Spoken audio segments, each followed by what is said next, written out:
আসসালামু আলাইকুম। প্রিয় দর্শক, আপনারা ভালো আছেন এটুকু আশা নিশ্চয়ই করতেই পারি। এবং প্রায় ৩ মাস পর মানচিত্র চ্যানেলে আপনাদের সামনে নতুন করে হাজির হলাম। কেন প্রায় ৩ মাস মানচিত্র চ্যানেল থেকে নানান ধরনের বিশ্লেষণ করা থেকে দূরে ছিলাম? শুধু মানচিত্র থেকে নয়, আমার পেশাগত জীবন কিংবা পারিবারিক জীবন থেকেও অনেক অনেক দূরে থাকতে হয়েছে। কোথায় ছিলাম এই প্রায় ৩ মাস, আড়াই মাসের বেশি সময়? সেটিও নতুন করে কিছু বলার নেই। আপনারা বলতে গেলে প্রায় সবাই জানেন। যারা জানেন না তাদের উদ্দেশ্যে শুধু এটুকুই বলতে পারি, এই যে আড়াই মাসের বেশি সময় আমাকে কারাগারে থাকতে হয়েছে। এবং এই মুহূর্তে যদি কেউ আমাকে দেশের অন্যতম শীর্ষ সন্ত্রাসী হিসেবে ট্রিট করেন বা শীর্ষ সন্ত্রাসী হিসেবে আখ্যা দেন, আমার মনে হয় তারা ভুল কিছু করবেন না। তার কারণ খোদ রাষ্ট্র আমাদেরকে অন্যতম শীর্ষ সন্ত্রাসী হিসেবে চিহ্নিত করার চেষ্টা করছে। এ বিষয়ে আজ সামান্য কিছু বলবো। তার আগে যারা আমার মুক্তির দাবিতে সোচ্চার ছিলেন, দেশে বিদেশে নানান পর্যায়ে সামাজিক যোগাযোগ মাধ্যমে যেসব সাংবাদিকেরা আমাদের আটক হওয়াকে কেন্দ্র করে নানান ধরনের প্রশ্ন তুলেছেন, আমাদের মুক্তির দাবি করেছেন, তাদের প্রতি আমার সশ্রদ্ধ চিত্তে কৃতজ্ঞতা। এবং একই সঙ্গে যারা আমার আইনজীবী হিসেবে দক্ষতার সঙ্গে অন্তত জামিনের জন্য লড়াই করেছেন, তাদের প্রতিও আমার কৃতজ্ঞতা। জামিনে কিন্তু মুক্ত হয়নি, জামিনে আপাতত ছাড়া পেয়েছে। প্রশ্ন হচ্ছে, কেন আমাদেরকে আটক করা হলো? কেন আমরা নিজেদেরকে অন্যতম শীর্ষ সন্ত্রাসী বলছি? তার কারণ গত 28শে আগস্ট, শুধু এটুকু বলি, মনে করিয়ে দিই যারা জানেন না তাদের উদ্দেশ্যে, ঢাকা রিপোর্টার্স ইউনিটিতে মঞ্চ ৭১-এর মুক্তিযুদ্ধ এবং সংবিধান বিষয়ক যে অনুষ্ঠান ছিল, সেই অনুষ্ঠানে আমি একজন সাংবাদিক হিসেবে উপস্থিত ছিলাম এবং একই সঙ্গে সেখানে একজন আমন্ত্রিত অতিথি হিসেবে উপস্থিত ছিলাম দুই কথা বলার জন্য। তারপর কি হলো? তারপরেরটা তো অবশ্যই ইতিহাস। মুক্তিযোদ্ধাদের গলা টিপে ধরা হলো, মুক্তিযোদ্ধাদের অনেককে রক্তাক্ত করা হলো, বিশ্ববিদ্যালয়ের অধ্যাপক থেকে শুরু করে আমি একজন সাংবাদিক আটক করা হলো, রাজনীতিবিদদের কাউকে কাউকে আটক করা হলো, সাবেক একজন মন্ত্রীকেও আটক করা হলো এবং সন্ত্রাস বিরোধী আইনে আমাদের বিরুদ্ধে মামলা রুজু করা হলো। মজার বিষয় হচ্ছে, যারাই ঘটনাটি ঘটালো প্রকাশ্যে, যার ভিডিও ফুটেজ সারা বিশ্বে ছড়িয়ে পড়েছে, তাদেরকে আটক করা হলো না, তাদেরকে কোনো ধরনের মামলাই দেওয়া হলো না। এবং আমি নিজে ওই দিন 999-এ ফোন দিয়েছিলাম পুলিশের সহায়তা চাইতে।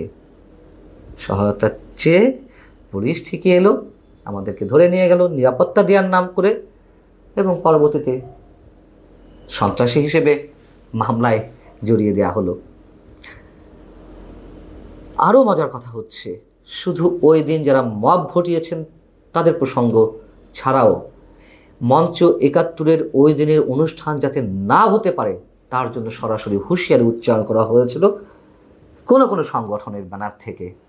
এবং দেশে বিদেশে থেকে যারা জঙ্গিবাদকে চরমপন্থাকে মবকে উৎসাহিত করছেন, তারাও ফেসবুকে ওপেন স্ট্যাটাস দিয়েছিল, হুমকি দিয়েছিল, দেখি কিভাবে মঞ্চ ৭১ অনুষ্ঠান করতে হয়।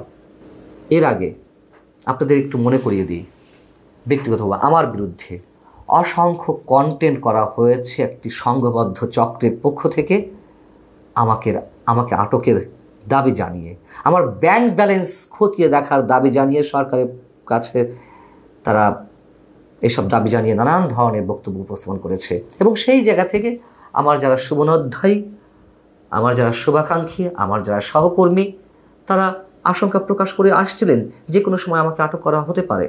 আমি নিজেও এসব বিষয় নিয়ে সম্ভবত 2টি কন্টেন্ট করেছি। কী কারণে আমাকে আটকের দাবি জানানো হচ্ছে, কেন আটক করা হতে পারে, একজন সাংবাদিকের দায়িত্ব কী, একজন সাংবাদিক কোন কোন বিষয়ে কথা বলবেন, কোন বিষয়ে তার সীমাবদ্ধতা, যারা ক্ষমতাশালী তাদের বিরুদ্ধেই প্রশ্ন তোলা একজন সাংবাদিকের কাজ। এইসব প্রশ্ন তুলেছিলাম, এসব প্রসঙ্গে এনেছিলাম। এবং আপনারা জানেন যে 28শে আগস্টের 2-3 দিন আগে সম্ভবত জামায়াতের সাবেক আমির গোলাম আজমের পুত্র সাবেক সেনা কর্মকর্তা আবদুল্লাহ হিল আমান আজমি তিনি আমাকে হুমকি দিয়েছিলেন দেখে নেওয়ার, পত্রিকায় বিজ্ঞাপন দিয়ে আমার বিরুদ্ধে ব্যবস্থা নেওয়ার ঘোষণা দিয়েছিলেন।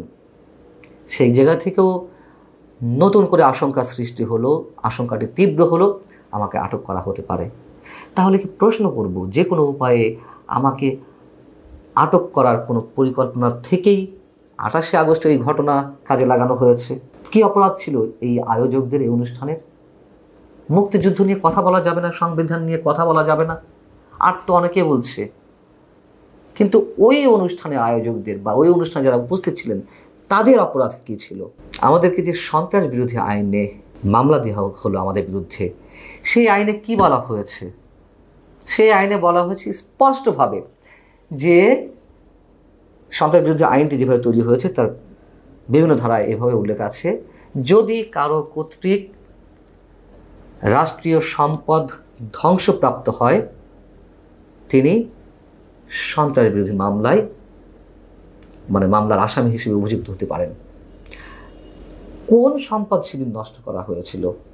আরও মজার বিষয় হচ্ছে ওই মামলার এজাহারে উল্লেখ করা হলো যে আমরা নাকি সরকার উৎখাতে ষড়যন্ত্র করছিলাম। এটা নিয়েও অনেক কথা হয়েছে, নতুন করে কিছু বলার নেই। ঢাকা রিপোর্টার্স ইউনিটির মতন প্রকাশ্য একটি অনুষ্ঠানে কেমনভাবে ষড়যন্ত্র হতে পারে? আর ষড়যন্ত্র তো হবে রাতের অন্ধকারে গোপন কোনো স্থানে।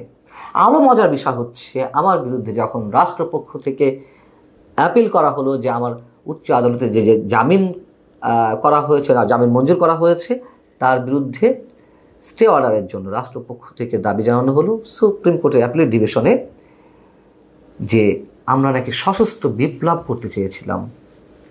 কি অদ্ভুত কথা! সশস্ত্র বিপ্লব, এগুলো নিয়ে বিশেষ কিছু বলার নেই। এবং নিশ্চয়ই মামলা চলমান, তার তদন্ত নিশ্চয়ই 2, 2.5, 3 মাসে হয়নি। কেন হয়নি? তার মানে বোঝা যায় যে আমাদের কি কারণে আটক করা হচ্ছে সেটা নিয়ে নানান ধরনের প্রশ্ন উঠতে পারে। মঞ্চ 71-এর অনুষ্ঠান নিয়ে নেত্র নিউজের পক্ষ থেকে একটি ভিডিও কন্টেন্ট তৈরি করা হয়েছে আমাকে নিয়ে। সেখানে আমার যিনি লার্নেড লয়ার তার বক্তব্য নেওয়া হয়েছে, আরও অনেকে বক্তব্য নেওয়া হয়েছে। এর মধ্যে বক্তব্য নেওয়া হয়েছে অধিকার নামের একটি এনজিওর কর্তা ব্যক্তি নাসরুদ্দিন এলানের। তিনি সেখানে প্রশ্ন তুলেছেন আমাকে নিয়ে যে সাংবাদিক হয়েছে বলে কি আটক করা যাবে না? তার বিরুদ্ধে যদি কোনো নির্দিষ্ট অভিযোগ থাকে, ফ্যাসিবাদের বিরুদ্ধে বা ফ্যাসিবাদের দোষর হিসেবে কাজ করার কোনো অভিযোগ থাকে। এটুকু বলে একজন মানবাধিকার কর্মী তার বক্তব্য শেষ করতে পারেন না। এই যে নাসরুদ্দিন এলান, অধিকারের পরিচালক অথবা অধিকারের তৎকালীন পরিচালক বা কর্তা ব্যক্তি, আজকের যিনি শিল্প উপদেষ্টা আদিলুর রহমান, তাদেরকে যখন 2 বছর ধরে কারাগারে বন্দি রাখা হয়েছিল আওয়ামী লীগ সরকারের সময়, আমি নিজে তাদেরকে নিয়ে কথা বলেছি। তাদের যে আটকাদেশ, তাদের যে আটক করে রাখা হয়েছে, কীভাবে মানবাধিকার লঙ্ঘন করা হচ্ছে সে বিষয়ে কথা বলেছি। অবশ্যই ফ্যাসিবাদের দোষর হিসেবে কোনো ধরনের সম্পৃক্ত থাকলে অথবা রাষ্ট্রবিরোধী কোনো অভিযোগ থাকলে যে কাউকে আটক করা হতেই পারে। কিন্তু এই যে মঞ্চ 71 অনুষ্ঠান, এটা তো একেবারে সবার সামনে, সেই অনুষ্ঠানের ভিডিও ফুটেজ সবার সামনে উঠে এসেছে। অথচ যারা মব ক্রিয়েট করলো, যারা অনুষ্ঠানটি পণ্ড করলো, তাদের বিরুদ্ধে কিছুই করা হয়নি, বরং তারা বিরচিতভাবে এই কাজগুলো ঘটালেন এবং গণমাধ্যমের সামনে তারা বীরত্বসূচক বক্তব্য রাখলেন। আমাদেরকে কাউকে আটক থাকতে হয়েছে 2.5 মাসের বেশি সময়।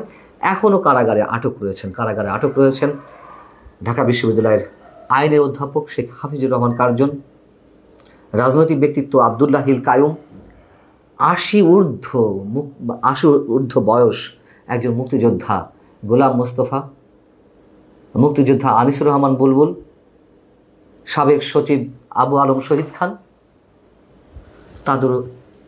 তাদের বিষয়ে এখনও কোনো ফয়সালা হয়নি। কবে তারা জামিনের ছাড়া পাবেন সেই বিষয়টিও এখনও অনিশ্চিত। মুক্তিযোদ্ধা আনিসুর রহমান বুলবুল তার অবস্থা সঙ্গীন, তার বাইপাস সার্জারি, হার্ট সার্জারি, তার শ্বাসকষ্ট। এই অবস্থায় কারাগারগুলোতে কী অবস্থা আপনারা জানেন, যে তিল ধারণের কোনো অবস্থা নেই, সেই অবস্থায় তাদেরকে বন্দী থাকতে হচ্ছে। আমি শেষ করব তাদের মুক্তির দাবি জানিয়ে, এবং অবশ্যই যারা এখনো পর্যন্ত এই যে নির্দোষ মানুষগুলোর পক্ষে কথা বলে যাচ্ছেন, তারা দাবি তুলছেন তাদের মুক্তির জন্য, তাদের প্রতি আমি শ্রদ্ধা জানাচ্ছি। ভালো থাকুন সবাই।